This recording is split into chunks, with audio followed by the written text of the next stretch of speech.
तर मित्रांनो, महायुतीतील जागा वाटपाचा तिढा अद्याप कायम आहे. अशात मुंबईतील 6 पैकी 3 जागांचा पेच सुटलेला नाही. तर यापैकी 2 जागा शिवसेनेच्या आहेत. तर यापैकी एका मतदारसंघामध्ये शिवसेनेचे खासदार आहेत. तर वायव्य मुंबईचे खासदार गजानन कीर्तिकर शिंदेंसोबत आहे. तर या मतदारसंघातून त्यांना तिकीट मिळणार नसल्याचं जवळपास निश्चित मानलं जातं. त्यात मग मुख्यमंत्री एकनाथ शिंदे दुसरे उमेदवार शोधत आहे. परंतु अशात आता या जागेवर भाजप उमेदवार देण्याची शक्यता आहे. तर मग अशात शिंदेंची ही जागा सुद्धा जाणार का, आणि या जागेवर भाजप कोणता उमेदवार हा उभा करू शकतो, त्याबद्दल सविस्तर माहिती आपण या व्हिडिओत पाहणार आहोत. त्यामुळे हा व्हिडिओ तुम्ही शेवटपर्यंत नक्कीच पहा. तर खरं तर बॉलिवूडने पहिल्यांदाच लोकसभा निवडणुकीसाठी उमेदवार हा सुचवलेला आहे.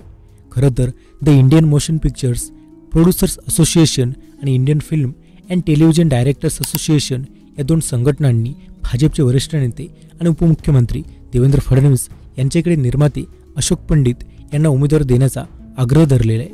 खरं तर वायव्य मुंबईतून पंडित यांना उमेदवार देण्याची मागणी या संघटनांनी आता केलेली. तर अशोक पंडित पाहिले तर IMPPAचे माजी उपाध्यक्ष आहेत.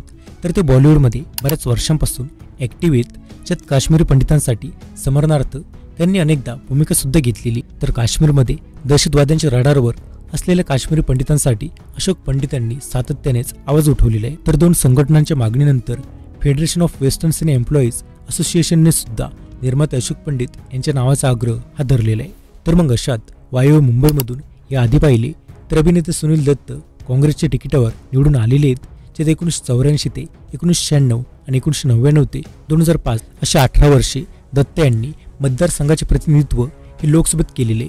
तर विनोद खन्ना, जया बच्चन, हेमा मालिनी यांसारख्या सिने कलाकारांनी निवडणूक जिंकून संसद गाठलेली.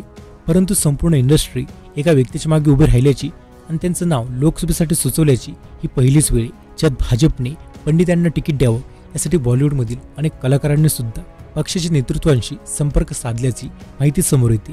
त्यामुळेच मग अशात ठाकरेंच्या शिवसेनेने वायव्य मुंबईतून अमोल कीर्तिकर यांना तिकीट दिलेले, जे विद्यमान खासदार गजानन कीर्तिकर यांचे चिरंजीवी.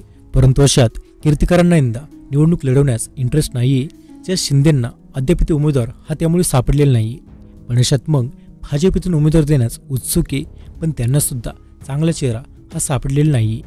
पण मग अशात जर पंडित यांना तिकीट हे मिळाल्यास त्यांच्यासाठी जवळपास संपूर्ण इंडस्ट्री प्रचार करू शकते आणि त्याचमुळे या जागेवर भाजप पंडित यांना तिकीट देण्याची शक्यता वर्तवली जाते. त्याचमुळे शिंदेंची ही जागा सुद्धा जाऊ शकते असं म्हटलं जाते. तर अशात तुम्हाला काय वाटते, भाजप हळूहळू शिंदेंच्या जागा आपल्या ताब्यात घेते का, ते कमेंट करून नक्कीच सांगा. तसेच माहिती आवडल्यास व्हिडिओ लाईक करा. आणि मित्रांनो, याशिवाय सध्या पाहिलं तर एकनाथ शिंदेंची भाजप आणि राष्ट्रवादीकडून कोंडी केली जाते का, त्यांच्या आत्तापर्यंत किती जागा त्यांना गमवाव्या लागलेल्या आहेत, त्याबद्दल सविस्तर माहिती तुम्हाला पाहायची असेल तर आमचा हा व्हिडिओ नक्कीच पहा.